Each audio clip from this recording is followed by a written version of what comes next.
Yes, I'm audible. मेरी आवाज आ रही है आप लोगों को?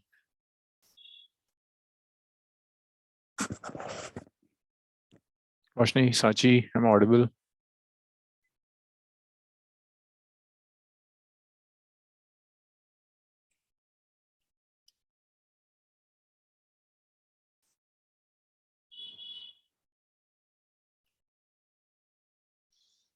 Yes, sir.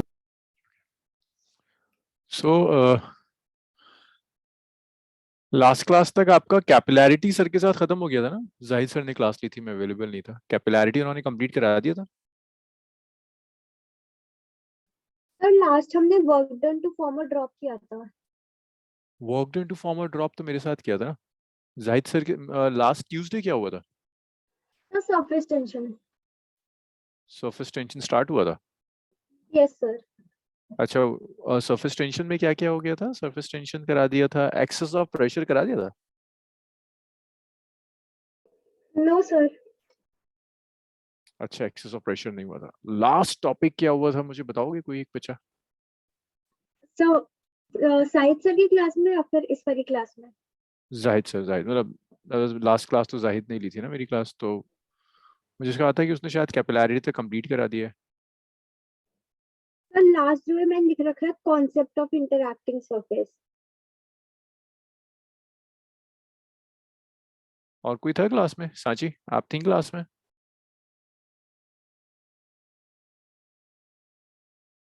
सर सांची, मैंने सरफेस टेंशन का ही टॉपिक करवाया था। सरफेस टेंशन का ही टॉपिक करवाया था। ठीक है। लास्ट जो हेडिंग थी, वो लास्ट हेडिंग क्या थी?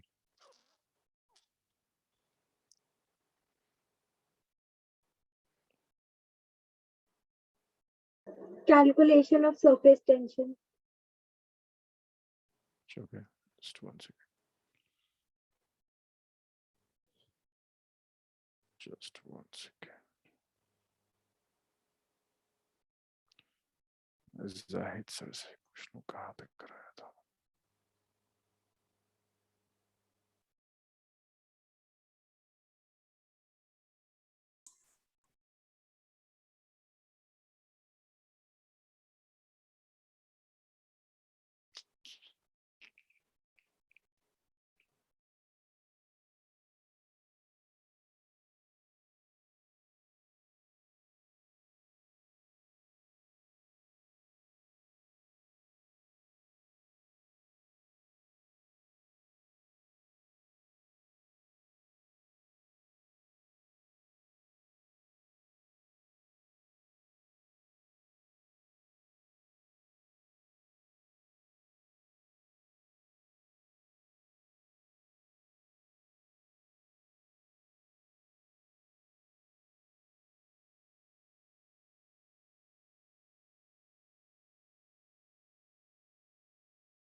ओके ठीक है, तो सर ने एक्सेस ऑफ प्रेशर नहीं कराया था आपको, उसके से पहले का सब सब करा चुके थे। सो देखो, ये एक होमवर्क असाइनमेंट मिला होगा आपको, देखिए इसमें क्या क्या क्वेश्चंस दिए हुए।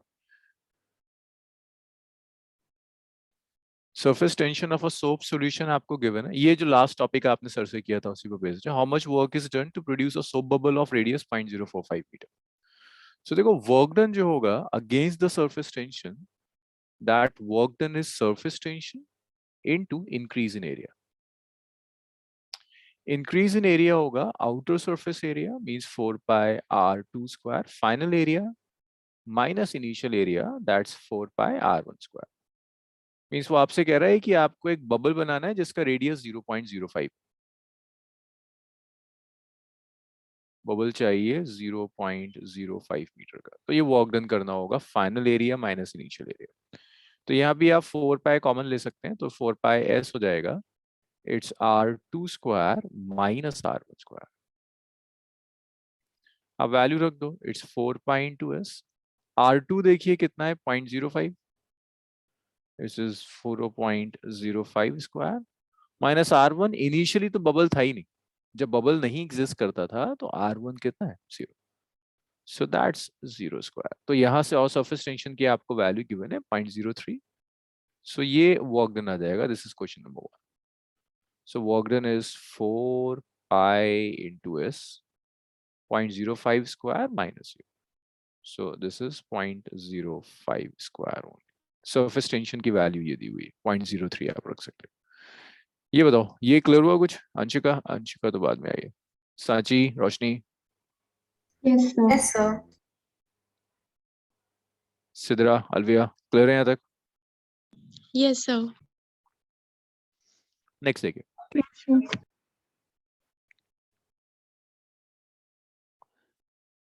अच्छा, ये अभी देखेंगे पहले क्या कह रहा है। 3 centimetre and 4 centimetre respectively combines is to form a single bubble. What is the radius of the new bubble?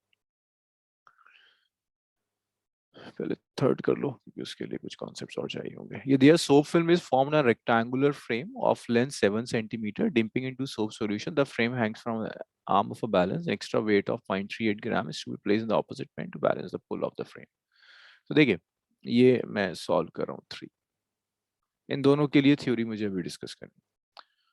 तो उसने ना एक बैलेंस दिया हुआ, दो एंड से बैलेंस के, एक साइड आपने एक सोप सॉल्यूशन कनेक्ट कर दिया,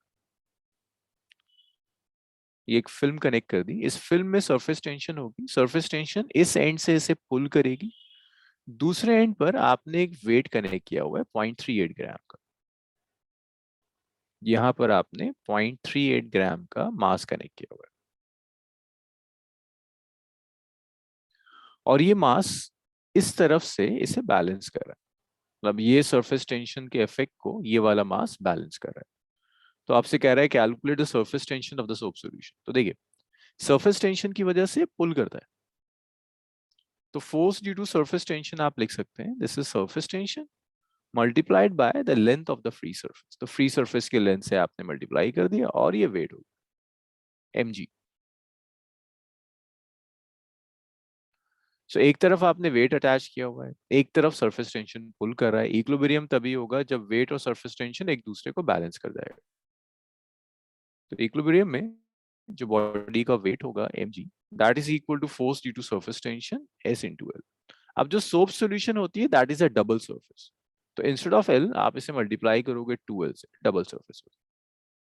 तो यहाँ से आप लिख सकते हो कि सरफेस टेंशन हो जाएगा, surface tension is weight mg divided by s into 2 by 2। m given है यहाँ 0.38 ग्राम। फ्री सरफेस की लेंथ दी है आपको यहाँ 7 सेंटीमीटर। बस आपसे s पूछ रहा है सरफेस टेंशन कैलकुलेट कर। तो ये सॉल्यूशंस हैं फर्स्ट और थर्ड का। सेकंड और फोर्थ तो भी मुझे आपको करना है, इसे नोट कर लीजिएगा।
चलिए नेक्स्ट देखिए।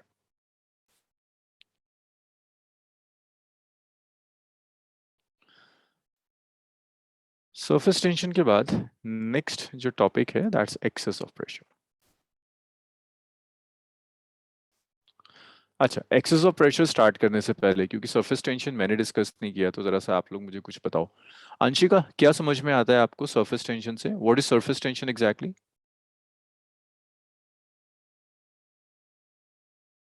अंशिका?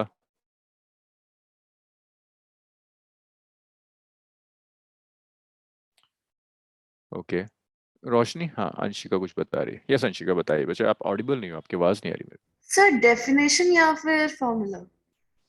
जो आपको फॉर्मूला नहीं चाहिए। What is surface tension exactly? Consider me as a layman, है ना, सड़क चलता आदमी, उसको बताना है सरफेस टेंशन क्या होता है। समझा सकते हो मुझे?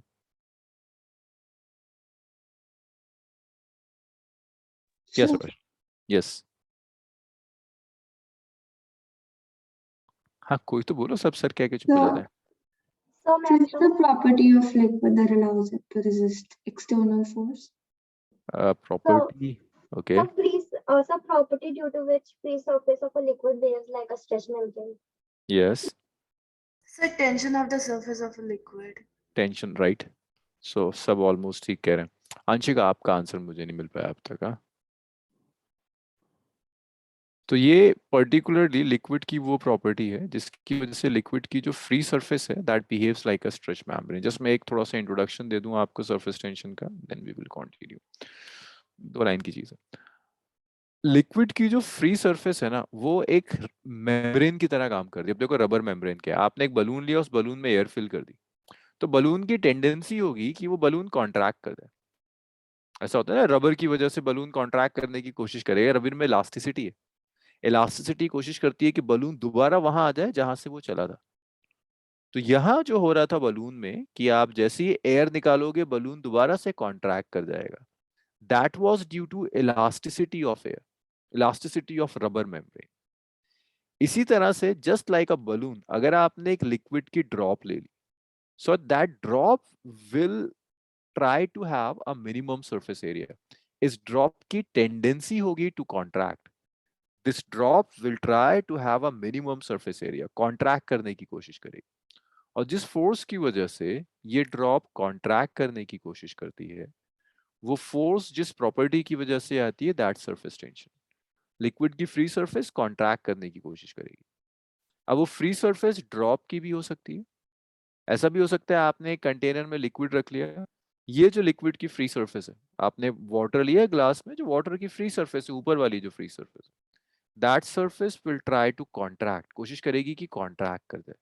This surface will try to maintain a minimum surface area, जिस प्रॉपर्टी की वजह से करता है दैट सरफेस टेंशन। तो सरफेस टेंशन के लिए कुछ पॉइंटर्स याद होने चाहिए। This is the property of free surface, top surface की, फ्री सरफेस ड्रॉप की टॉप सरफेस की प्रॉपर्टी। इस प्रॉपर्टी की वजह से ड्रॉप क्या कोशिश करेगी? कॉन्ट्रैक्ट करने की। फ्री सरफेस क्या कोशिश करेगी? कॉन्ट्रैक्ट करने की। That surface tension. अब सरफेस टेंशन के बहुत सारे रियल लाइफ एप्लीकेशंस हैं। अच्छा, मॉस्किटो जो होता है, मच्छर, ये वाटर की सरफेस पर क्या करता है? स्विम करता है या चलता है? और it walks on the surface of water. Swim. Swim. Walk. It walks on the surface of water, क्योंकि वाटर की जो टॉप सरफेस है ना, due to surface tension its behaves like a rubber membrane, एक मेम्ब्रेन की तरह काम करती है। और मॉस्किटो चूंकि बहुत लाइट होता है, तो it can actually walk on that membrane due to surface tension, contract करने की कोशिश करता है। इसी तरह से एक और एग्जांपल है, अगर आप पेंटिंग ब्रश होता है ना, आप उसे वाटर में डालो तो उसके जो हेयर लाइक स्ट्रक्चर्स होते हैं ये सब दूर चले जाएंगे। जब आप इसे बाहर लाओगे तो एक फाइन सी बीम बन जाती है। तो हो क्या रहा था, जब आप इसे बाहर ला रहे थे, जैसे ही ये फ्री सरफेस के कांटेक्ट में आएगा, क्या टेंडेंसी होगी फ्री सरफेस की? टू एक्सपैंड और to contract? Contract. Contract. Free surface contract करने की कोशिश करेगी, तो कॉन्ट्रैक्शन की वजह से साइज कम हो जाएगा। फ्री सरफेस कॉन्ट्रैक्ट करेगी तो ये जो भी पेंटिंग ब्रश के जो हेयर लाइक स्ट्रक्चर्स हैं ये क्लोज आ जाएंगे, तो ऐसा लगेगा कि ओके फाइन बीम बना दी इसने। So that is due to the surface tension. अब मुझे एक बार एक लाइन में बता दो व्हाट इज सरफेस टेंशन और क्या करता है। सरफेस टेंशन किसकी प्रॉपर्टी है, पूरे फ्लूइड की या सिर्फ टॉप सरफेस की? So the top surface. The top surface. Property of the top surface, the property of the free surface. इसकी वजह से फ्लूइड क्या कोशिश करता है, टू एक्सपैंड और to contract? It To tries to contract. contract. To contract. इसकी वजह से फ्लूइड कॉन्ट्रैक्ट करने की कोशिश करेगा। अब सरफेस टेंशन की वजह से फोर्स भी एक्ट करती है, तो देखो वो फोर्स कैसे कैलकुलेट करते हैं, जो लास्ट न्यूमेरिकल में मैंने लिया था। मैंने एक वायर फ्रेम लिया और उस वायर फ्रेम में ये कुछ लिक्विड फिल्म लगा दी, ये कुछ ऐसा है। अरे वो तुम लोग बनाया, बबल्स बनाया, soap bubbles Yes, Yes, sir. sir. Yes, sir. बनाया ना? ये अप्पू घर पे नहीं, अप्पू घर नहीं, इंडिया गेट पे जो सोप बबल बनाते थे, तो वो फिल्म है। वो जो बबल जिसे आप कह रहे हो ना, आपने एक वायर फ्रेम लिया, उसे सोप सॉल्यूशन में डिप किया, तो सोप सॉल्यूशन की एक लेयर बन जाती है ना, उसे फिल्म कहते हैं। तो ये वो फिल्म है। अच्छा, सोप सॉल्यूशन की जो फिल्म है, इसकी टेंडेंसी क्या होगी, टू एक्सपेंड या टू कॉन्ट्रैक्ट? तुम लोग बोलते नहीं हो। Contract. कॉन्ट्रैक्ट करने की हो ना, कॉन्ट्रैक्ट करना चाहिए। कॉन्ट्रैक्शन के लिए मतलब ये अगर फिल्म है तो कॉन्ट्रैक्ट करने का मतलब ये ऊपर जाना चाहिए। दैट मींस इसके ऊपर एक फोर्स एक्ट कर रही है, and that force is acting in upward direction. Upward direction में एक फोर्स काम करना शुरू कर देगी, और ये फोर्स इतनी होती है कि ये किसी वेट को बैलेंस कर सकती है। If you want to calculate that force, then that force is simply surface tension multiplied by the length of the free surface. That's it. अब एक बात बताओ, अगर सरफेस डबल है, फ्रंट से भी है और बैक से भी, तो सरफेस की टोटल लेंथ कितनी होगी फ्री सरफेस की? जैसे डबल सरफेस, फ्रंट से भी और बैक से भी, तो टोटल लेंथ क्या होगी? Twice. If it is L है ना, ट्वाइस हो जाएगी, एल इंटू 2 हो जाएगा, क्योंकि फ्रंट से भी एल होगा और बैक से भी एल होगा। रोशनी समझ में आया 12 क्यों होगा? Yes, sir. Double, sir. Double surface ना, soap solution is a double surface. तो ऐसे आप फोर्स निकालोगे, and that force try to contract it. So surface tension into twice of length, है ना? या surface tension two twice of length. अब surface tension तो इसको कॉन्ट्रैक्ट करना चाहती है। अब अगर मैं कह रहा हूं इसको एक्सपेंड करो, तो क्या करना होगा? बहुत फिजिक्स पढ़ चुके हो मेरे साथ, बता सकते हो क्या करना होगा? अगर मैं कह रहा हूँ ये तो सरफेस टेंशन कॉन्ट्रैक्ट करना चाह रही है, मैं तुमसे कहता हूँ इसे कॉन्ट्रैक्ट नहीं, इसे एक्सपेंड करो, क्या करना पड़ेगा? Divide. अरे किससे डिवाइड करेंगे? एक्सपेंड करना है, Sir, weight डालना होगा. वेट डालना होगा। और कोई कुछ कहेगा? Length कम करनी होगी. लेंथ कम। अच्छा, लेंथ कम करेंगे तो बच्चे एक्सपेंड कैसे होगा? मैं तो कह रहा हूँ एक्सपेंड करना है, कॉन्ट्रैक्ट नहीं। और किसी को कुछ लग रहा है और कुछ better answer? Surface tension tries to contract, मैं कह रहा हूँ इसको एक्सपेंड करना है। जैसे एक बच्चे ने कहा वेट डालना होगा, और कोई कुछ कह सकता है इसको एक्सपेंड करने के लिए? Length को साथ साथ कर देंगे, मतलब आगे पीछे में। दोबारा साची, मैं थोड़ा सा सुन नहीं पाया, दोबारा बोलो। तो जैसे लेंथ ट्वाइस है तो फिर हम्म, सिंगल कर देंगे। अगर हम सिंगल कर देंगे साची, तो एक्सपेंड होगा या कॉन्ट्रैक्ट हो जाएगा? अब तो लेंथ कम कर रही हो तो एरिया नहीं कम हो जाएगा? मैं तो एक्सपेंड करने के लिए कह रहा हूँ, एक्सपेंशन कैसे होगा? सूरत बची हुई है, सूरत ने बहुत बाद में ज्वाइन किया, बट आई गेस सूरत ने डिस्कशन सुन लिया होगा। सूरत सुना क्या डिस्कस कर रहे हैं? No, sir. ओके, हम डिस्कस कर रहे हैं ड्यू टू सरफेस टेंशन ना, एक लिक्विड फिल्म कॉन्ट्रैक्ट करने की कोशिश करती है। ये ना एक वायर फ्रेम है, इंडिया गेट पे देखा है वो, जो सूरत तो दिल्ली से ही है ना, ये जो इंडिया गेट पे जो बबल्स उड़ाते हैं, देखा है ये सोप बबल्स? Yes, sir. तो ये वही वायर फ्रेम है और ये सोप बबल बना हुआ है। सोप बबल की टेंडेंसी होती है कॉन्ट्रैक्ट करने। मैं कह रहा हूँ कॉन्ट्रैक्ट नहीं कराना, एक्सपेंड करना। तो क्या करना पड़ेगा? सरफेस टेंशन कोशिश करेगी कि ये कॉन्ट्रैक्ट कर जाए, मैं कह रहा हूँ एक्सपेंड कराओ, तो क्या करना पड़ेगा? Sir, area increase कर देंगे. Area Pressure. एरिया इंक्रीज करने के लिए एक्सटर्नल फोर्स लगानी पड़ेगी ना, ये तो होगा। अगर आप एरिया इंक्रीज करना चाहते हो तो एरिया इंक्रीज करने के लिए एक्सटर्नल फोर्स लगानी पड़ेगी। सूरत को अभी भी कॉन्टेक्स्ट नहीं समझ में आया। अच्छा सूरत, बस 2 मिनट है, इसके बाद फ्रेश टॉपिक स्टार्ट करेंगे, तब आप डिस्कशन में पार्टिसिपेट कर सकते हो। और एक चीज यार, there is no point in doing physics अगर आप डिस्कस नहीं कर रहे हो ना, तो कुछ याद ही नहीं रहेगा फिर क्लास के बाद तक। दिस इज एक्सटर्नल फोर्स, ये एक्सटर्नल फोर्स एक्ट करेगी जो इसको एक्सपेंड कर सकती है। अच्छा, अगर एक्सटर्नल फोर्स एक्ट कर रही है तो एक्सटर्नल फोर्स कुछ वर्क डन करेगी, वर्क डन Yes, करेगी sir. ना। अब वो वर्क डन सर ने डिराइव करवाया था, और वो वर्क डन का मैं जस्ट एक्सप्रेशन यूज करूंगा, no one is going to ask these derivations, and that work done is this surface tension into increase in area. ये सर करा चुके हैं, जस्ट मैं अपने सेटिस्फेक्शन के लिए, क्योंकि मुझे आगे जो कराना है उसमें मैं ये सब यूज कर लूंगा. That's a work done. Surface tension into increase in area. That's it. ये सब डेरिवेशन की जरूरत नहीं है. तो जरा सा समराइज कर दो. कौन समराइज करेगा? ये मुझे अंशिका बता देगी. अंशिका, सरफेस टेंशन क्या कोशिश करती है? टू एक्सपेंड और टू कॉन्ट्रैक्ट? Sir, अंशिका, हाँ. Yes, yes, now you're audible.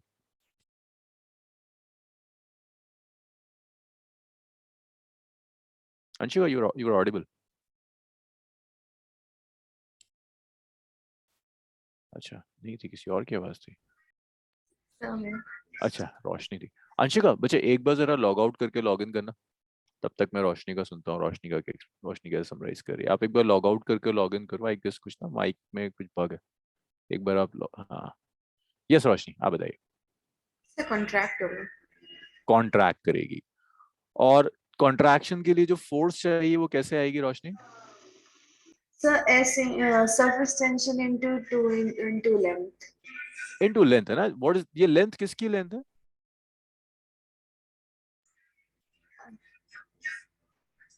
Free surface की length, right? Yes, sir. This is length of the free surface. अच्छा, अगर मैं इसको एक्सपेंड करना चाहता हूं तो हम एक्सटर्नल फोर्स अप्लाई करनी होगी. वो एक्सटर्नल फोर्स कुछ वर्क डन करेगा. वो वर्क डन कैसे आएगा Sidra? Work done to expand the drop है ना. कैसे कैलकुलेट करेंगे? Sir, बताइए रोशनी, आप ही बता दीजिए. sir, surface tension into area. Increase in area. हाँ, Increase in area, sir. Surface tension into increase in area. तो सूरत, अभी तक के डिस्कशन का टेक अवे ये, सरफेस टेंशन कॉन्ट्रैक्ट करने की कोशिश करेगी. जिस फोर्स से कॉन्ट्रैक्ट कर रही है that force is surface tension into length of free surface. Then work done is surface tension into increase in area. अगर आप एक्सपेंड करना चाहते हो. जैसे ये मैंने एक क्वेश्चन दिया था यार, इसका मैं सॉल्यूशन तो छुपा लूं. सूरत, ये विजिबल है? Yes, sir. अब बताओ मुझे, इसमें सरफेस टेंशन आपको गिवन है. वर्क डन चाहिए इसके रेडियस को 1 मीटर से 4 मीटर तक इंक्रीज करने के लिए. सॉल्यूशन तो नहीं देगा था ना? नहीं देगा था. No, sir. चलो बताओ मुझे वर्क डन कैसे कैलकुलेट किया. सॉल्व नहीं करना, बस मुझे बता दो क्या प्रोसेस होना चाहिए ना, स्टेप्स क्या होने चाहिए. इस ट्राई सूरत, गलत होगा ना, कोई बात नहीं. Sir, S is equals to W into 2L. S is equal to W. ना ना, क्या करूँ वर्क डन चाहिए. वर्क डन क्या होगा? S इंटू 2L करके ना सूरत फोर्स आती है. I need work done. देखो ये वाला. अब बताओ.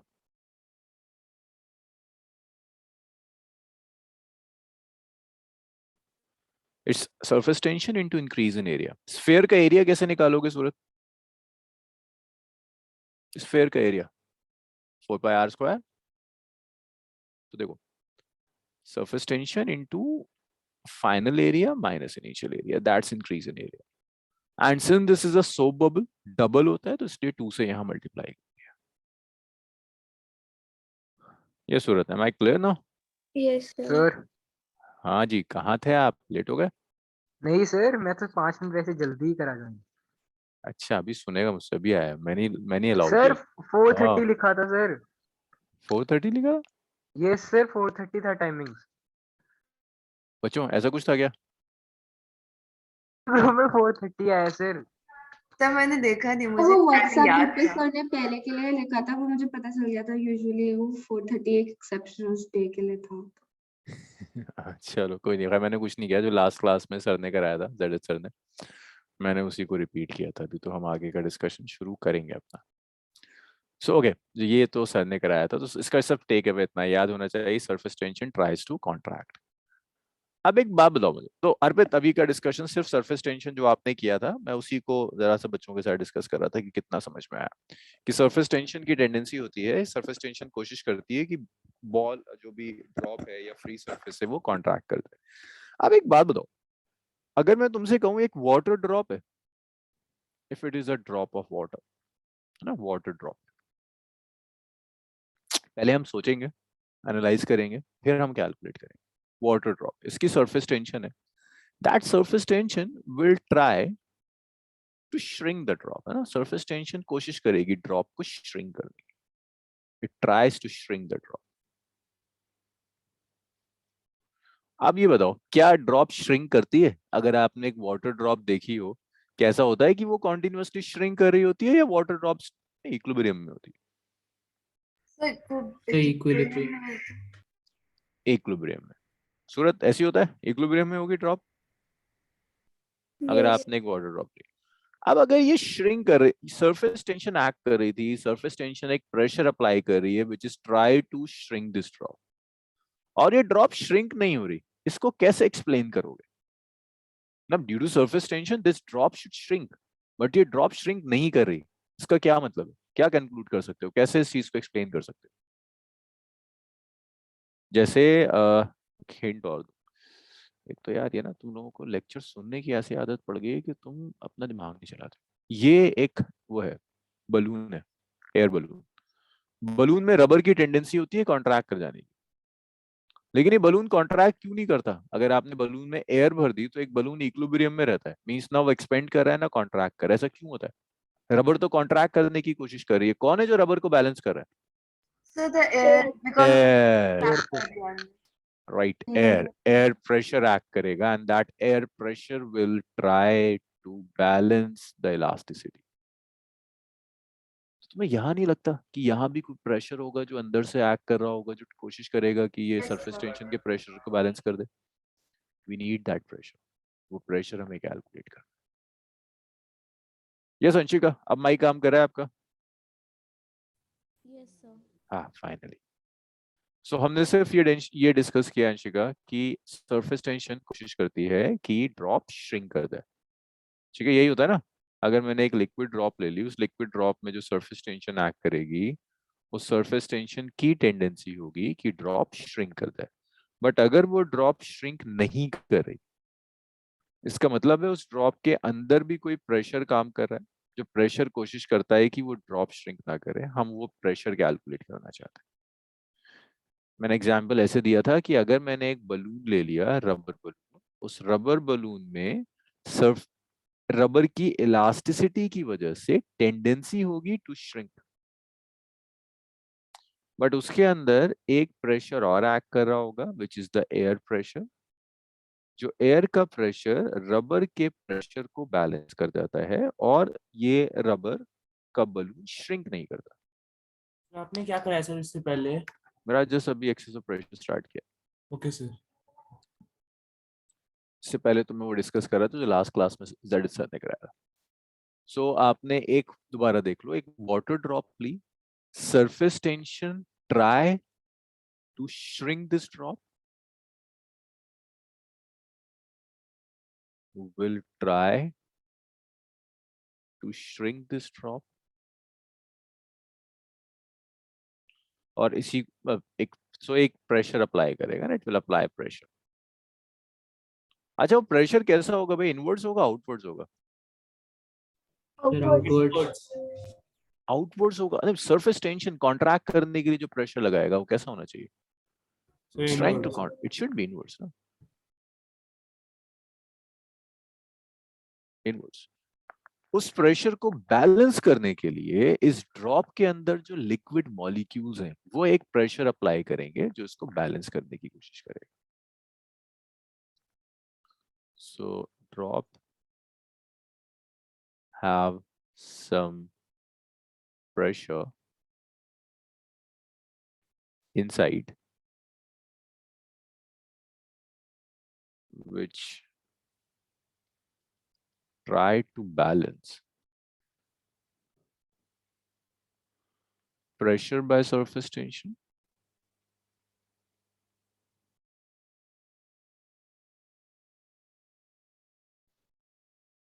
and तो इसके अंदर कुछ है जो सरफेस टेंशन के प्रेशर को बैलेंस करने की कोशिश करेगा। आप एक बात बताओ, अगर मैंने एक वाटर ड्रॉप ले लिया, इसमें सिर्फ सरफेस टेंशन का प्रेशर एक्ट कर रहा होगा जो इसे श्रिंक करने की कोशिश करेगा, या कोई और भी प्रेशर है जो इसे कॉन्ट्रैक्ट करने की कोशिश कर सकता है? सोचिए। So it's a the drop, air yes, and air pressure भी तो। Very good. देखो बाहर से एयर भी तो है, तो ये जो एयर प्रेशर है, ये एयर प्रेशर भी तो इसे बैलेंस करेगा। सो दो प्रेशर है जो कॉन्ट्रैक्ट करने की कोशिश कर रहे हैं, और एक प्रेशर है जो उन्हें बैलेंस आउट करने की कोशिश कर रहा है। So it will try to balance pressure by surface tension and air pressure, or you can call it as atmospheric pressure, or you can call it as atmospheric pressure. So ये दो pressures को balance कर रहा है, like ये pressure P0 और PS दोनों को balance कर जाएगा. सर उनके बैलेंस होने की वजह से ही वो जो वाटर ड्रॉप बना हुआ है.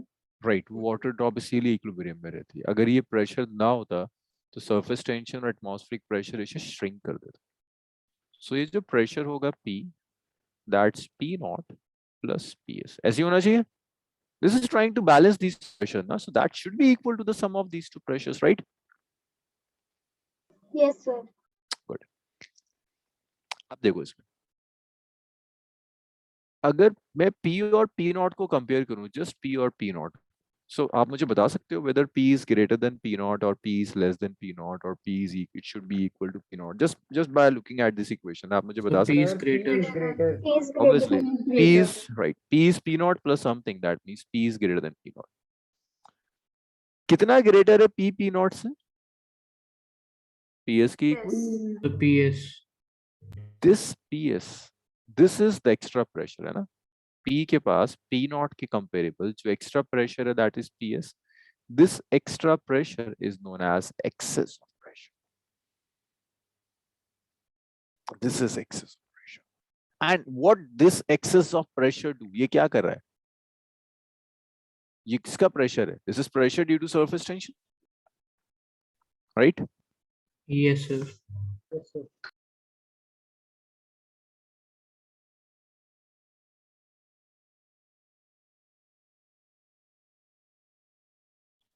सो इन जस्ट बहुत ही बेसिक लेमैन की लैंग्वेज में, अगर आपने एक ड्रॉप ले ली, उस ड्रॉप में दो प्रेशर एक्ट कर रहे हैं, एक एटमॉस्फेरिक प्रेशर, एक सरफेस टेंशन का pressure, which actually tries to shrink this drop, but drop के अंदर से एक प्रेशर एक्ट कर रहा है P, which can balance this both of these pressures, the pressure due to atmosphere and the pressure due to surface tension. ये दोनों pressure को बैलेंस कर जाएगा. And this P P0 से ज्यादा है. P और P0 का जो डिफरेंस होगा, that's known as excess of pressure. ये एक्स्ट्रा प्रेशर है इसके पास. And that excess of pressure, what will do? This excess of pressure will balance the pressure due to surface tension. P दो काम कर रहा है. एटमॉस्फेरिक प्रेशर को भी बैलेंस कर रहा है और सरफेस टेंशन के प्रेशर को भी बैलेंस कर रहा है. तो वो जो प्रेशर सरफेस टेंशन के प्रेशर को बैलेंस कर रहा है, that is known as excess of pressure. It balances the pressure, or actually balance pressure due to surface tension. That is excess of pressure. ये काम करता है excess of pressure. कैलकुलेशन बहुत आसान है इसकी, but what is actually excess of pressure वो समझने में टाइम लगता है. उसके बिना आप न्यूमेरिकल्स नहीं कर पाओगे. चलो इतना लिखो. आई एम एक्सपेक्टिंग कि आप मुझसे कुछ क्रॉस क्वेश्चनिंग करोगे. So what exactly is excess of pressure? This is extra pressure inside a drop than the atmospheric pressure. That's excess of pressure. Like if atmospheric pressure is 1 atm, then pressure inside the drop is little bit more greater than 1 atm. Let's say it's 1.2 atm. Sir, So that वो सारा point- pressure balance out नहीं हो रहा. Just one second, just one. That 0.2 atm is the excess of pressure. Atmospheric pressure से थोड़ा सा जितना भी ज्यादा inside drop के pressure है, that is excess of pressure. Okay, Roshni? Yes, sir. And what that excess of pressure do? ये मेरा क्वेश्चन है. क्या करता है वो? Sir, it will try to balance the Balance the water. surface tension and the Right. pressure. That will try to balance the pressure due to surface tension. This is excess of pressure. Yes, Arpita, आप कुछ पूछ रहे थे. Sir, मैं पूछ रहा था कि excess of pressure हुआ कैसे, सब balance out नहीं हो गया. नहीं, अगर मैं सिर्फ नहीं, सब तो बैलेंस हुआ, लेकिन P और P0 में तो कुछ डिफरेंस था ना. P P0 से थोड़ा सा एक्स्ट्रा है, ज्यादा है, Yes, sir. उसी को एक्सेस कहते हैं. आ गया. Because but if you combine P0 and P0, then right, P0 plus PS तो equal to P है. बस P0 से जो थोड़ा सा ज्यादा है वो excess of pressure है, which is ultimately balanced pressure due to surface tension. Sir excessive pressure जब ज्यादा होगा तब वाटर ड्रॉप डिसबैलेंस हो जाएगी. नहीं, excess of pressure जब तक है तब तक वो balance out है, क्योंकि that excess of pressure is balancing this pressure due to surface tension. That excess of pressure will balance out the pressure due to surface tension. Okay. Okay, sir. सूरत आप log out हो गई थी, ये discussion आपने सुना पूरा? Yes, sir. Sidra, Alvia, Yes, sir. Yes? Sir वो values accurate है सर, माइन्यूटियम प्रेशर होता है उसमें। ना ना ना, तो मैं ऐसी लिखती मैंने, बस मैं रोशनी से डिस्कस कर रहा था इसलिए मैंने नंबर लिख दिया। We will calculate it, the exact value we will calculate.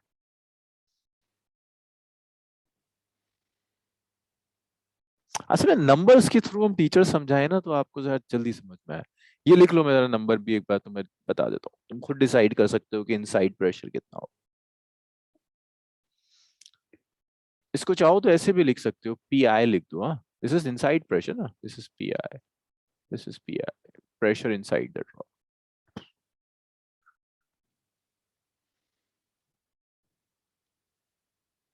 Sir आपने इससे पहले तो कुछ नहीं लिख पाया ना?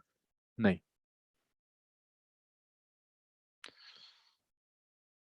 अब मैं बहुत तेजी से एक्सेस ऑफ प्रेशर कैलकुलेट करा दूंगा, इसको समझाने में बहुत टाइम चला गया, and I have to finish this topic today. हाँ, सो बहुत ये समझ में आ गया ना तुम्हारे? Calculations are easy. महाराज, what is excess of pressure समझ में आया?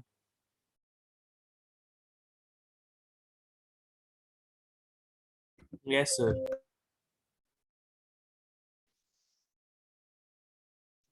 स्कूल दोबारा से बंद हो गया, फिर से बहुत टाइम पढ़ने के लिए। अच्छा, विंडो ब्रेक स्टार्ट हो गया अंशिका? Yes, sir. सबका? Yes, Yes, sir. sir. Yes, sir. Yes sir. Yes, sir. Okay, great. So we can do ना, like from the next week कुछ मॉर्निंग में क्लासेस एक्स्ट्रा रख लेते हैं, so if we can finish this whole syllabus by the end of this month. Sir, सिर्फ 6 तक ही है.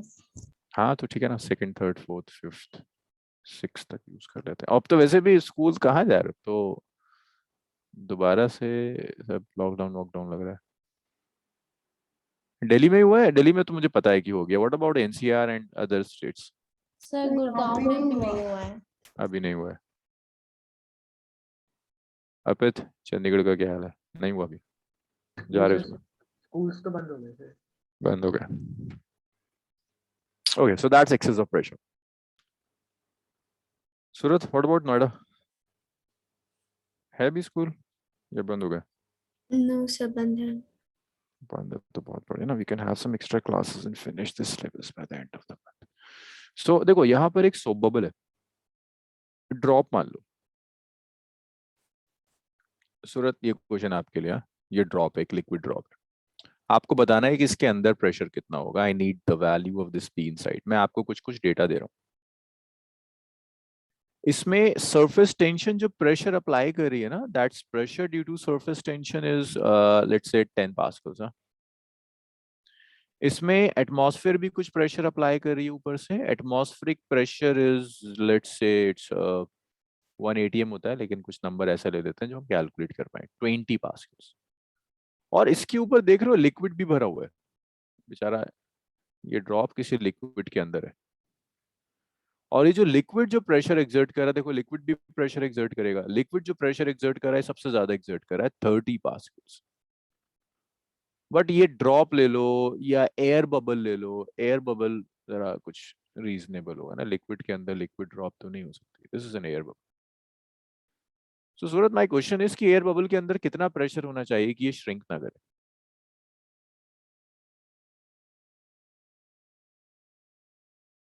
सूरत, अगर कुछ नहीं समझ में आया आप दोबारा पूछ सकते हैं मुझसे। More than 30 pascals. More than 30 pascals. Now, exact value, I need the exact value.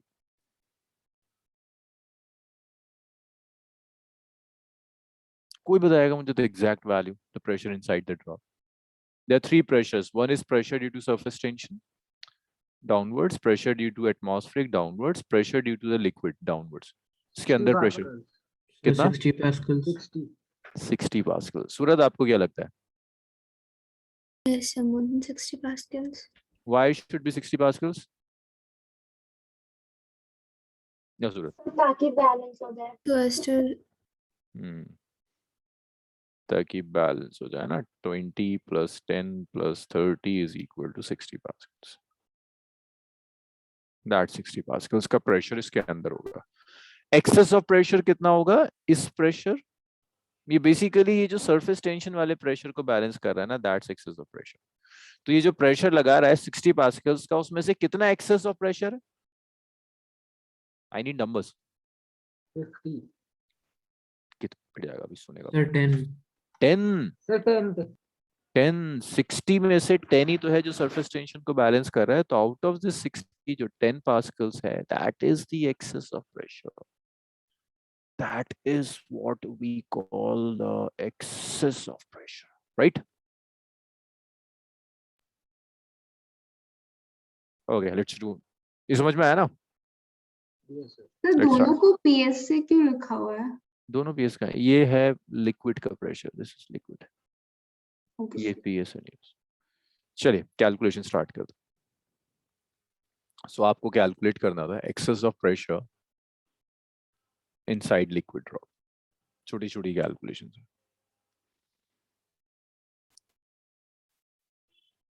एक बार और मुझे बता दो, ये लिक्विड ड्रॉप के अंदर जो एक्सेस ऑफ प्रेशर है किसे बैलेंस करेगा?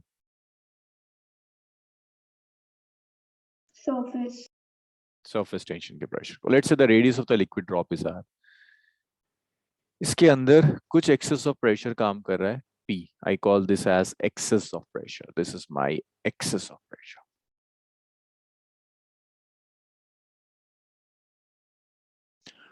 अब मैं आपसे कह रहा हूं एक्सेस ऑफ प्रेशर कैलकुलेट कीजिए। So we will while calculating excess of pressure we will consider only the effect of surface tension, nothing else. सिर्फ surface tension का effect देखेंगे और कुछ नहीं। तो इसको ऐसे करते हैं कि surface tension कोशिश करेगी कि ये contract कर जाए, ये excess of pressure कोशिश करता है कि ये expand हो जाए, बट दोनों का वैल्यू इक्वल होगी तो ये कहीं नहीं जाएगा।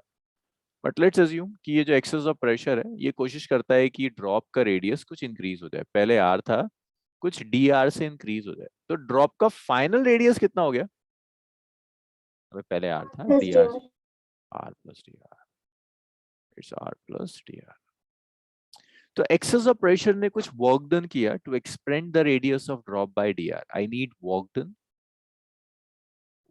डन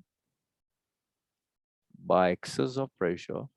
और एक आदत डालो, मतलब मैं पढ़ाऊं ना पढ़ाऊं कुछ टाइम के बाद, लेकिन एक ये आदत डाल लीजिए कि जब आप फिजिक्स कर रहे हैं एटलीस्ट, तो कोई भी स्टेप अगर आपके लॉजिक को सेटिस्फाई नहीं कर रहा तो आर्ग्यू करो जब तक आपका लॉजिक सेटिस्फाई ना हो जाए। अदरवाइज आप फिजिक्स हिस्ट्री की तरह कर रहे हो, कोई फायदा नहीं। नंबर आ भी जाएंगे तो नंबर आपको कहीं हेल्प नहीं कर रहे। लॉजिक नहीं सेटिस्फाई हो रहा तो आप फिजिक्स नहीं कर रहे हो। तो work done by excess of pressure to increase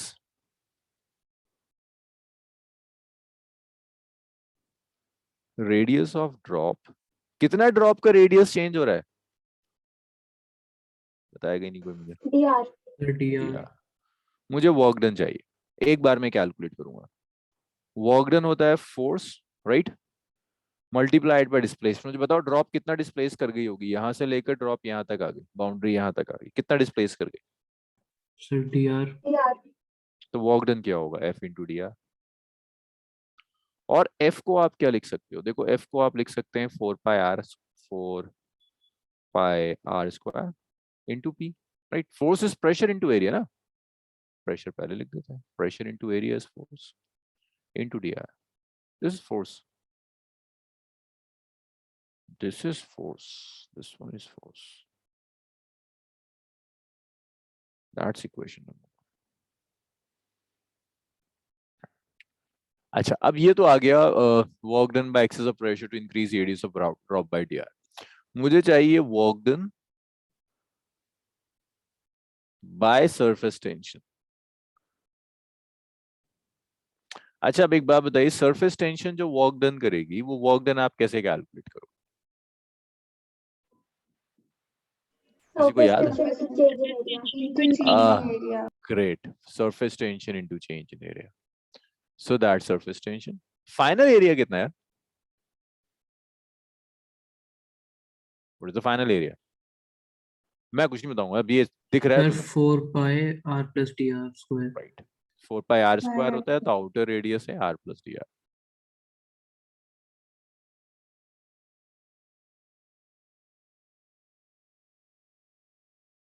initial क्या है? R सो वर्क डन कितना आ गया? 4 पाई। आप इसे ओपन कर दो, R square D are square plus 2r D R minus. समझा? आर स्क्वायर से आर स्क्वायर कैंसिल।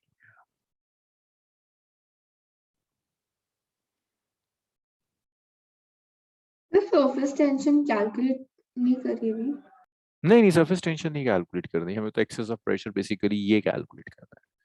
तो ये आ गया 4 pi s it's d are square plus 2r D r. Sir लेकिन उसके बिना वर्क डन कैसे निकलेगा? तो एस की वैल्यू पुट नहीं करेंगे। Right, your final expression will come in terms of s only. Okay sir. So मुझे बताओगे इसमें से कोई ऐसी टर्म है विच इज एक्सट्रीमली स्मॉल जिसको मैं निगलेक्ट कर दूं? और dr dr square. dr is small but dr square is smaller na? Like if I take 0.001 and I told you to take square of this term, so this will be 0.00001. बहुत छोटा हो जाएगा. So that's almost zero. I can neglect this term. So work done is 4 pi s just into 2r dr. So this is 4 pi into 2r. So that's 8 pi s r dr. अब एक बात बताना मुझे, ये excess of pressure work done कर रहा है expand करने के लिए. सरफेस टेंशन क्या कोशिश करे होगी? एक्सपेंड करने की. contract Contract. और मैं कह रहा हूँ ड्रॉप इक्विलिब्रियम में. अब सूरत बताएगी मुझे. सूरत, अगर ड्रॉप इक्विलिब्रियम में, so can you relate these to work dones from equation number 1 and 2?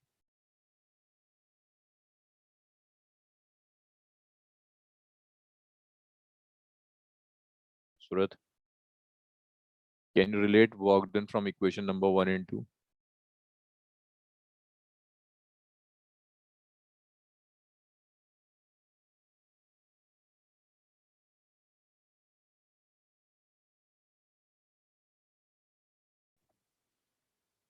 No.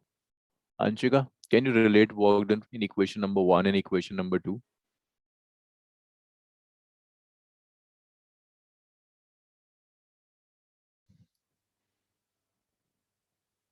Sir DR cut सकता है. अब आप रिलेट कर इक्वेशन सकते हो, निकालेंगे। सर इक्वेट कर देंगे. इक्वेट कर देंगे ना. They should be equal like in equilibrium, क्योंकि जितना अल्टीमेटली क्या ये ड्रॉप एक्सपेंड कर रही है, कॉन्ट्रैक्ट कर रही है इक्विलिब्रियम में? ड्रॉप एक्सपेंड कर रही है, कॉन्ट्रैक्ट कर रही है, ड्रॉप इक्विलिब्रियम में. Equilibrium. This is an equilibrium ना. तो ना एक्सपेंड कर रही है ना कॉन्ट्रैक्ट कर रही है. दैट मींस इक्वेशन नंबर 1 से जो आपने लिया और इक्वेशन नंबर 2 से जो आपने लिया, that should B same. You can equate on it.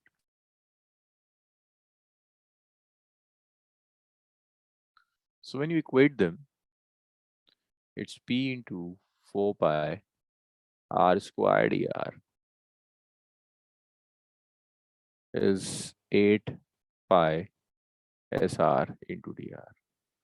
So this dr will cancel this dr.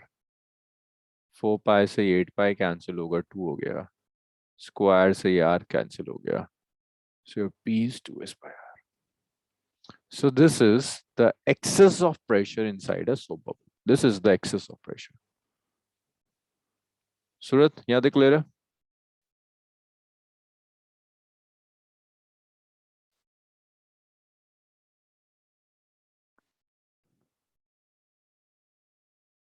Okay. मुझे चाहिए प्रेशर इनसाइड द ड्रॉप. अब ऐसा तो नहीं है कि सिर्फ सरफेस टेंशन का प्रेशर होगा. दिस इज ड्रॉप, इसमें कुछ सरफेस टेंशन का भी प्रेशर एक्ट कर रहा था, कुछ एटमॉस्फेरिक प्रेशर भी था. तो प्रेशर इनसाइड द ड्रॉप क्या होगा सूरत? मुझे प्लीज बताओ. What is the expression for pressure inside the drop? Sir, just 1 minute Surat. Roshni में जस्ट 1 मिनट. हाँ मैं भी आ रहा हूँ. हाँ सूरत बताओ बच्चे मुझे कि प्रेशर इनसाइड द ड्रॉप क्या होगा. This is the pressure due to atmospheric pressure. This is the excess of pressure. How much is the pressure inside the drop?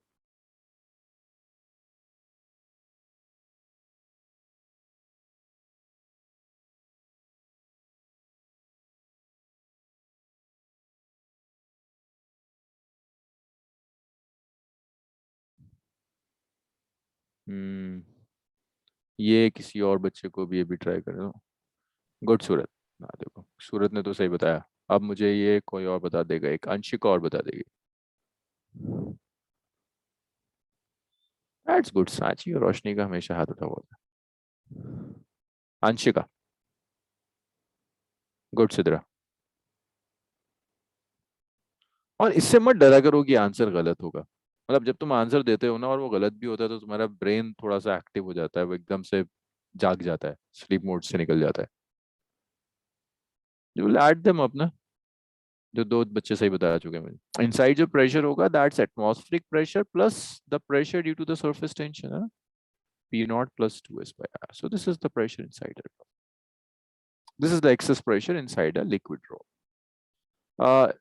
अब देखो इसमें कई नाम से आ सकता है। वो कह सकता है लिक्विड ड्रॉप है, वो भी ये भी कह सकता है कि it's an air bubble. Same calculation, कोई फर्क नहीं आएगा। बट अगर वो आपको से कहता है excess of pressure, excess of pressure inside soap bubble, आप मुझे बताओगे सोप बबल में कहां चेंज दिखेगा? सोचो, if it is a soap bubble तो कहां चेंज आएगा? Soap bubble have double surface. Sir किसमें चेंज आया? कैलकुलेशंस में आपके किसी स्टेप में चेंज आएगा, it's a double surface. Sir area का जो चेंज इन एरिया। यस, जब आप चेंज इन एरिया लोगे सो दैट शुड गेट डबल्ड है ना। यस सर, Yes, 2 से sir. मल्टीप्लाई। 2 से मल्टीप्लाई हो जाएगा। सो मैं जस्ट यहाँ पर हिंट लिख रहा हूँ, you will do the calculation. So change in area will get doubled.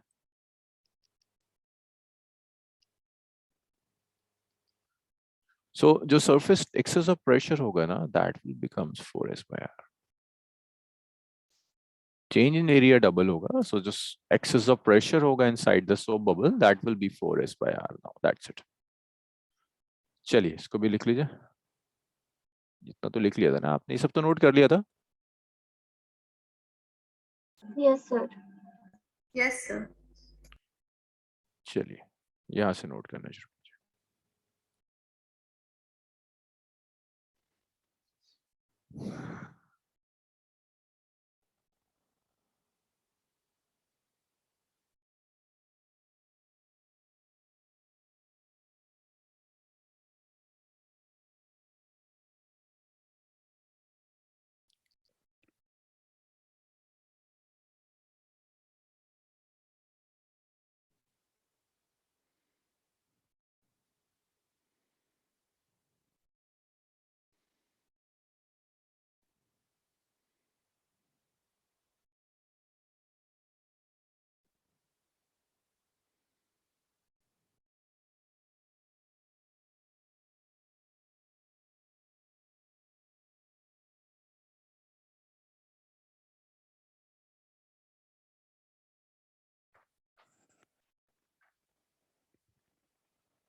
Sir hmm, sir ये नोटबुक का लिंक शेयर कर दो। ठीक है। मैं भी इतनी हैवी हो गई कि आसानी से खुलती नहीं है नोटबुक। मैं शेयर कर देता हूँ इसे। लेकिन लिख लो, और पे दिए इसको ओपन करने में बहुत टाइम लग जाता है। मैंने कुछ बच्चों के साथ शेयर किया है। सर लिख रहा हूँ, बट सर ये डायग्राम्स वगैरह सर ये उस पर आराम से बनाऊंगा लेबलिंग करके। ओके। अक्षर वैसे तुम्हारे साथ शेयर्ड है, मतलब ये तुम्हारे साथ शेयर्ड है ऑलरेडी। फिर कर लेता हूँ।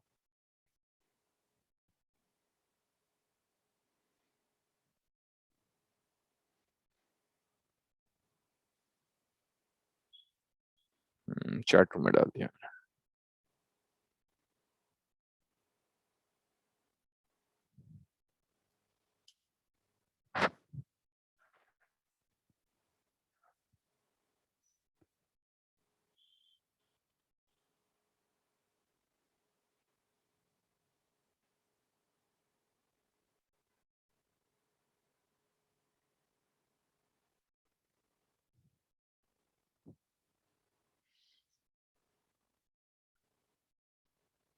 स्क्रॉल करूँ इसे? यहाँ कोई डाउट किसी को? अंशिका, कोई इशू बचे? No sir. तो मैंने सोप बबल के लिए, चलो इसको लिख लो।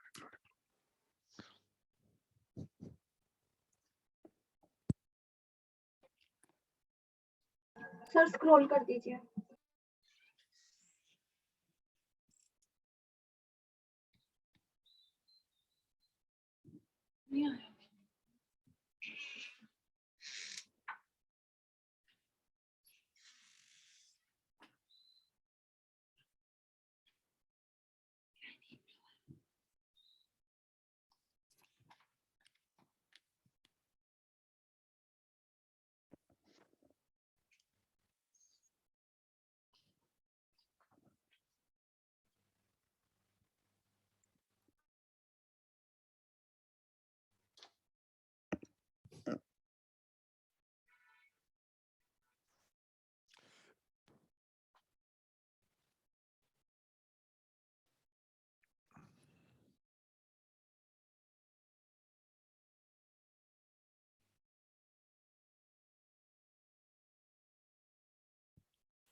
स्क्रॉल करूँ इसे? यहाँ तक लिख लिया? Yes sir. सोप बबल में ये 4 टाइम्स। सर तो 2 मिनट सर ऊपर कर दीजिए, सर।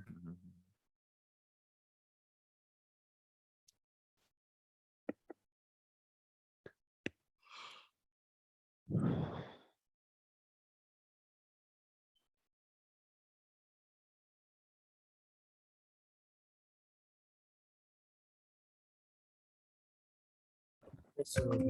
Sure.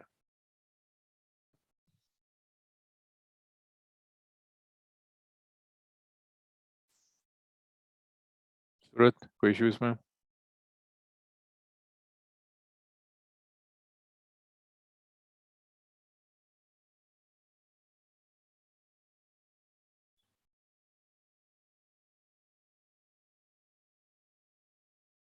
छोड़ो। नेक्स्ट देखिए। अब इसी में अगर मैं आपसे ऐसा कहूं कि एक एयर बबल है, ये आप में से देखो कौन बता रहा है? ये लिक्विड्स है, लिक्विड फील्ड है h हाइट तक, और यहां पर ना एक एयर बबल रखा हुआ है। मैं आपसे सिर्फ ये कह रहा हूं, और लिक्विड की डेंसिटी समझो कि इस एयर बबल के अंदर कितना प्रेशर होना चाहिए, pressure inside the air bubble.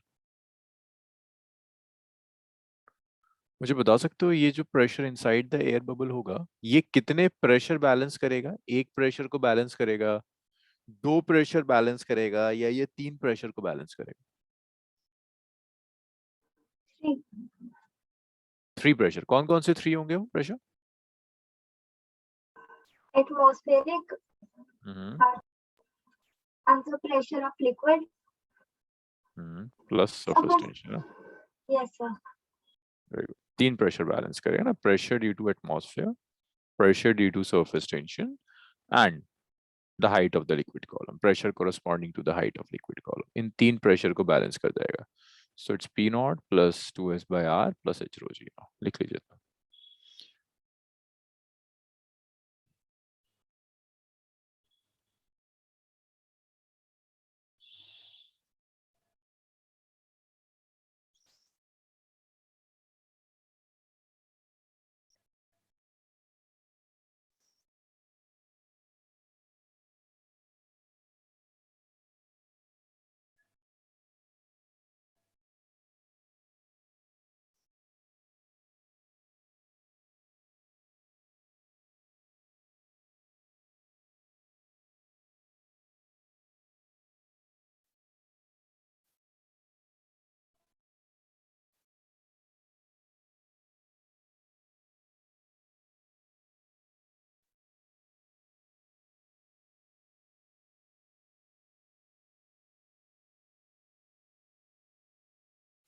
Scroll लिख लिया ना आप लोगों ने?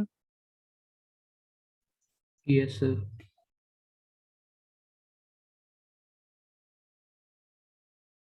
नेक्स्ट देखिए। इसके बाद नेक्स्ट टॉपिक है angle of contact and capillarity. Angle of contact समझो क्या? Angle of contact is something very theoretical. Angle of contact,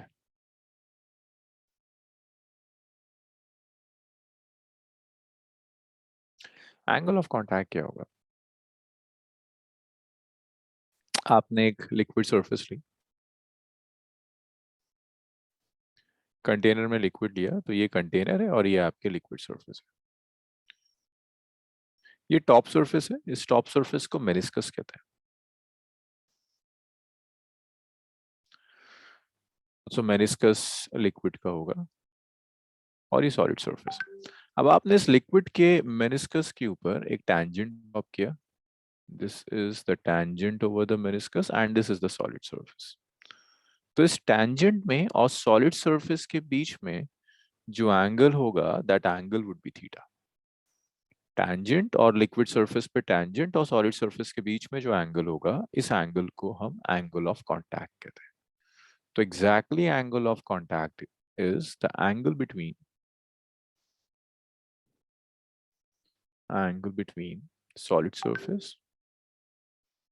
solid surface and liquid surface contact,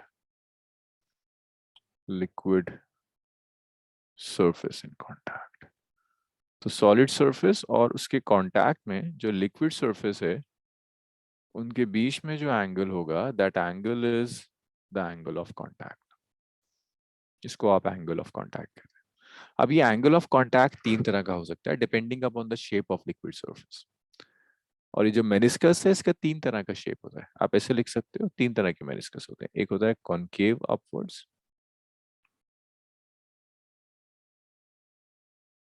एक होता है कॉन्वेक्स अपवर्ड्स। तीन ही तरह के लिक्विड्स होते हैं basically. So what is a meniscus? Meniscus the shape of the free surface of the liquid.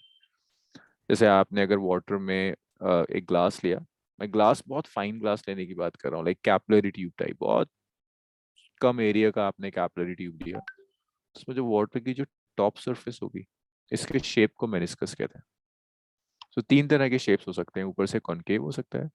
अगर आप मर्क्यूरी को देखोगे ना थर्मामीटर में, तो मर्क्यूरी की टॉप सरफेस ऐसी दिखती है, इट्स कॉन्वेक्स अपवर्ड्स। और ऐसा भी हो सकता है कि आपका जो मेनिस्कस हो वो प्लेन हो जाए, प्लेन मेनिस्कस। तो ये तीन टाइप के मेनिस्कस। यस सर वैसे मेजॉरिटी लिक्विड की क्या शेप रहती है?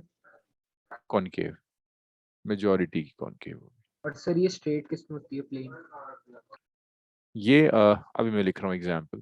Pure water in a silver container.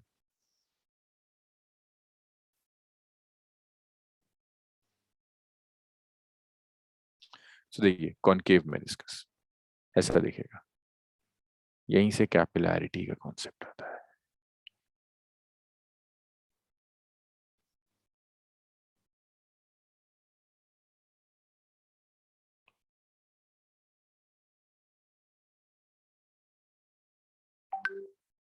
ये कॉनकेव मेनिस्कस है आपका, एंगल एक्यूट होगा। अगर कॉनकेव मेनिस्कस है तो जो आपका एंगल है दैट एंगल इज एक्यूट। और एक चीज और इंटरेस्टिंग होती है, जिन लिक्विड्स का मेनिस्कस कॉनकेव होता है they wet the walls of container. जैसे वाटर है ना, वाटर को जब आप ग्लास में डालोगे तो वाटर ग्लास की वॉल्स को वेट कर देता है, so they can wet the walls of the container. एक चीज और होती है कि वाटर मॉलिक्यूल्स और ग्लास मॉलिक्यूल्स के बीच में जो फोर्स होगी वो फोर्स वाटर वाटर मॉलिक्यूल से स्ट्रांग होती है, तभी वाटर मॉलिक्यूल्स ग्लास से जाके स्टिक कर जाते हैं। तो यहाँ दो तरह की फोर्सेस होती हैं, एक फोर्स होती है जिसे आप कहते हो कोएसिव फोर्स, और एक फोर्स होती है जिसे आप कहते हो एडेसिव फोर्स। ये दो तरह की फोर्सेस। तो यहाँ पर एडेसिव फोर्स कोएसिव फोर्स से स्ट्रांग होती है। आप ऐसे लिखोगे कि जो एडेसिव फोर्स होगी that's greater than the cohesive force. Adhesive force cohesive force से स्ट्रांग होती है। इसका जो एग्जाम्पल है, this example is water in a glass. अगर आपने ग्लास में वाटर ले लिया सो वहां मेनिस्कस कॉनकेव अपवर्ड्स होता है, एक्यूट होगा angle of contact, this is angle of contact. Adhesive और कोहेसिव वाला पॉइंट रिपीट कर दीजिए ना। देखो कोएसिव फोर्स वो पर्टिकुलर फोर्स है जो force is between the molecules of same substance. जैसे वाटर वाटर मॉलिक्यूल्स के बीच में जो फोर्स होगी that is cohesive force. Adhesive force different molecules के बीच में, तो उसमें लिख देता हूँ force between same molecules. Example water water molecules. Adhesive force is force between different molecules. Different molecules के बीच में जो force होगी उसे आप adhesive force कहोगे। इसका भी example ले सकते हो। Example is water और glass molecules के बीच में जो force होगी that is adhesive. तो अगर आप कह रहे हो कि एक liquid stick कर रहा है to the walls of container, that means वहां पर adhesive force strong होगी as compared to the coercive force. जैसे water glass में stick कर देता है। तो ये सर first, अगर ग्लास के अलावा किसी में डालेंगे तो फिर हाँ मतलब यूजुअली अगर आप वाटर को किसी स्टील के कंटेनर में भी आपने डाल दिया तो वहाँ एंगल ऑफ कांटेक्ट एक्यूट होगा। लेकिन अगर आपने प्योर वाटर लिया डिस्टिल्ड वाटर और उसे सिल्वर में डाल दिया तो एंगल ऑफ कांटेक्ट जो होगा आपका 90 डिग्री हो जाएगा प्लेन मेनिस्कस। तो मेनिस्कस कैसा होगा वो लिक्विड पर भी डिपेंड करता है और कंटेनर पर भी। ग्लास में डालोगे तब भी एक्यूट, सिल्वर में डालोगे तब भी एक, सॉरी स्टील में डालोगे, स्टील के ग्लास में वाटर डालोगे तब भी एक्यूट। लेकिन अगर तुमने वाटर को डाल दिया किसी बड़े कंटेनर में, लाइक सॉरी सिल्वर के कंटेनर में डाल दिया तो एंगल ऑफ कांटेक्ट 90 डिग्री हो जाएगा, एक्यूट नहीं रहेगा। कॉन्वेक्स मेनिस्कस देखो, तो ये आपने कंटेनर लिया, ऐसे कर कर आपने लिक्विड भर दिया,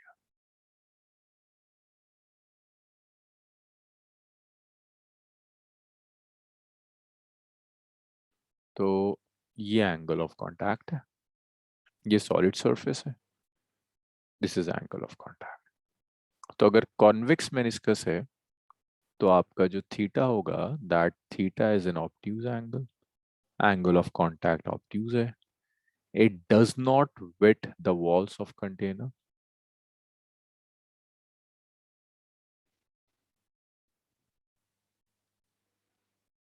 कंटेनर की वॉल्स को ये वेट नहीं करेगा। तो यहाँ कौन सी फोर्स स्ट्रांग होनी चाहिए? Force between Cohesive. Cohesive. Cohesive, तो यहाँ पर एडेसिव कंपैरेटिव वीक होगी।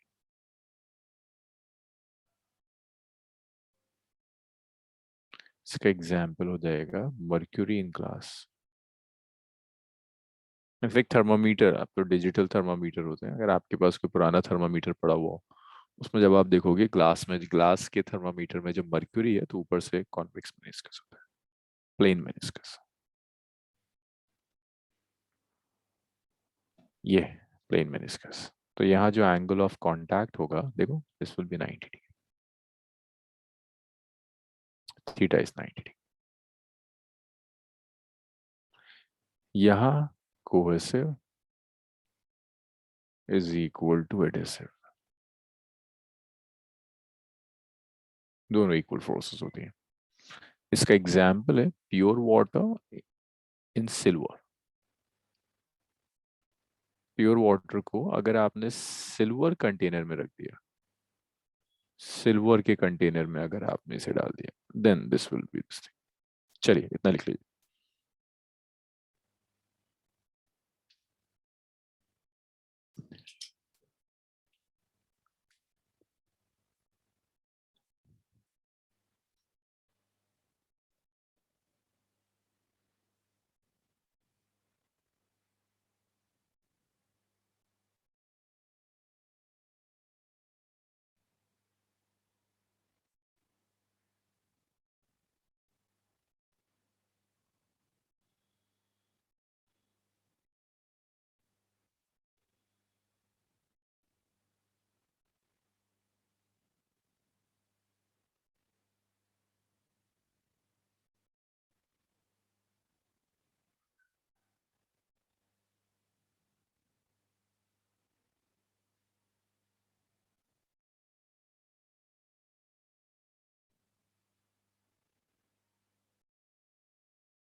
आप नोट कर लो तो बताओ, नेक्स्ट कैपिलैरिटी उसे स्टार्ट करते हैं।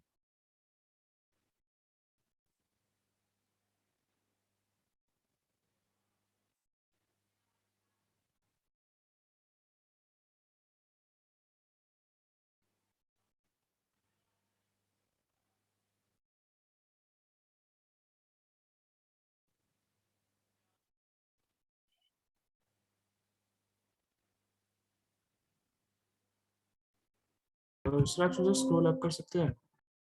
Hmm.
Sir yes. Sir plane में डिस्कस के केस में क्या वाटर चेक करेगा to the walls of the container पे? इसमें यस सर। हाँ, यहाँ करेगा, स्टिक करेगा, लेकिन बहुत कम वाटर मिलेगा आपको कंटेनर। Okay stick sir. करेगा बहुत कम।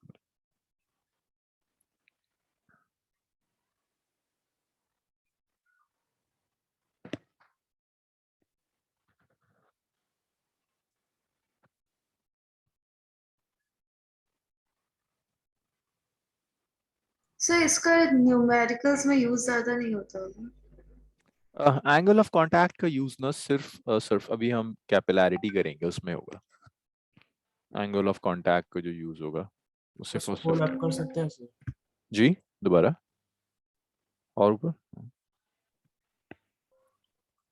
तो लिक्विड जितने भी होते हैं ना, उन्हें बेसिकली हम इन तीन कैटेगरीज में लेते हैं। एक कॉनकेव अपवर्ड्स, कॉन्वेक्स अपवर्ड्स और एक प्लेन। इनकी बाकी प्रॉपर्टीज याद रखनी होती है, एक वेट करेगा एक वेट नहीं करेगा। एडेसिव फोर्सेस, कोएसिव फोर्सेस, एक प्रॉपर्टी और होती है जो मैं लिख रहा हूँ, फिर हम कैलकुलेट करेंगे।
स्क्रॉल कर दूं?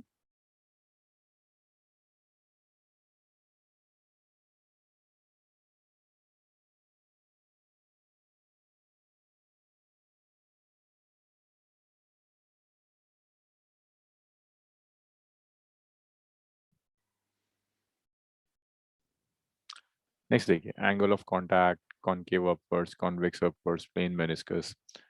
इसके बाद एक चीज और भी होती है, जो 3 तरह के लिक्विड्स है ना, इनमें कैपिलरी राइज और फॉल भी होता है। अगर आपने कैपिलरी ट्यूब में डाल दिया इन लिक्विड्स को, तो यहाँ पर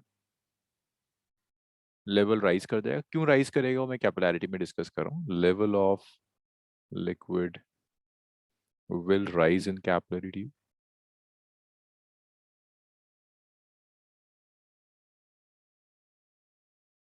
सो कैपिलरी ट्यूब में लेवल ऑफ लिक्विड राइज कर जाएगा, और ये अगर लिक्विड होगा मर्क्यूरी टाइप, तो level of liquid will fall.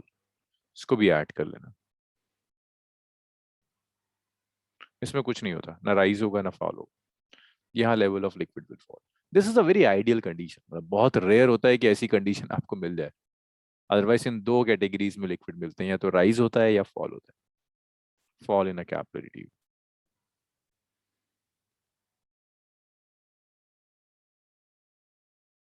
इतना लिखिए, स्क्रॉल करते हैं।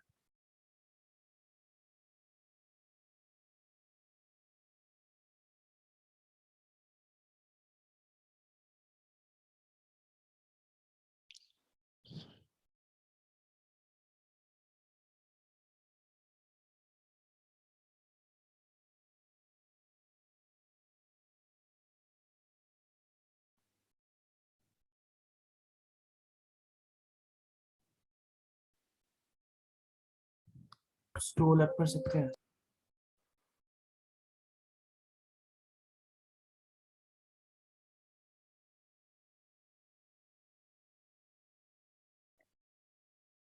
तो जो सर प्लेन मेनिस्कस सर, इसमें सर वॉल्स वेट होते हैं नहीं वेट होते हैं? वॉल्स वेट होता है, बहुत कम वेट होगा, वॉल्स वेट होता है।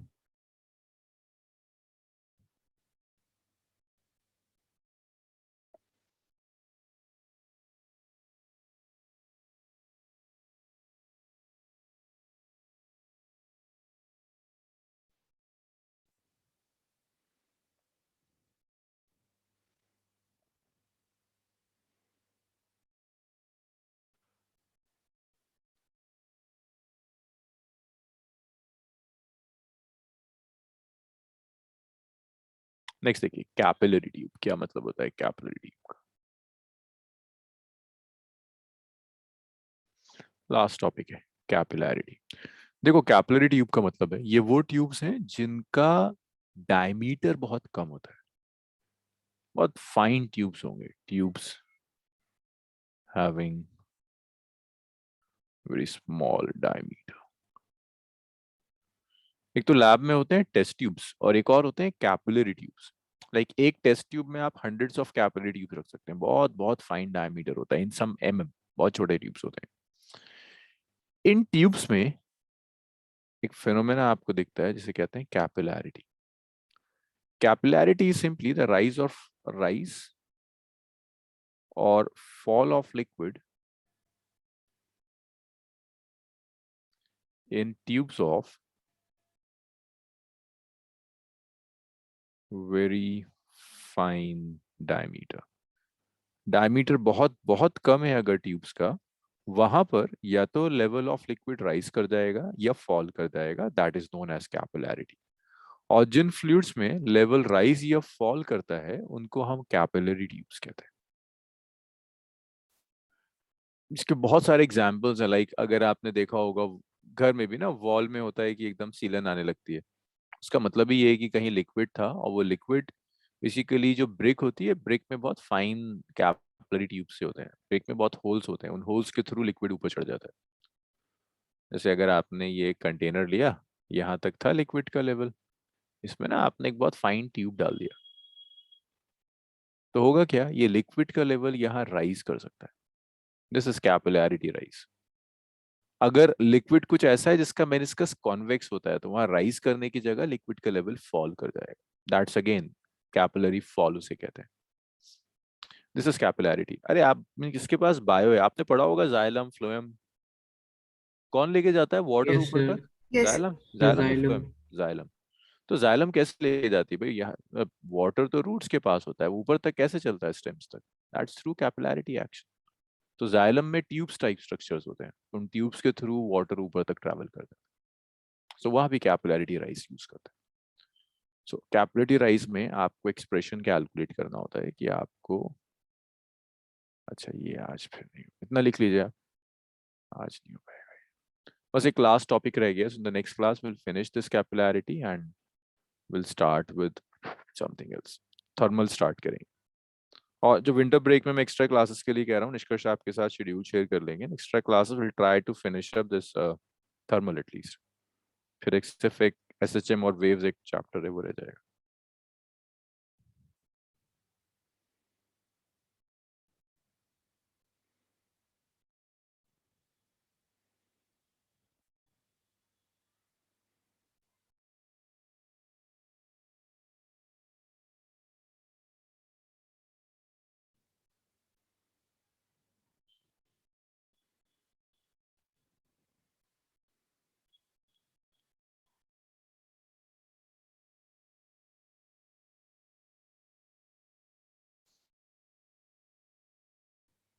सर हमने थर्मोडायनामिक्स नहीं करा sir.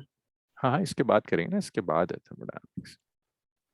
This is chapter number 10, thermodynamics is chapter number 11।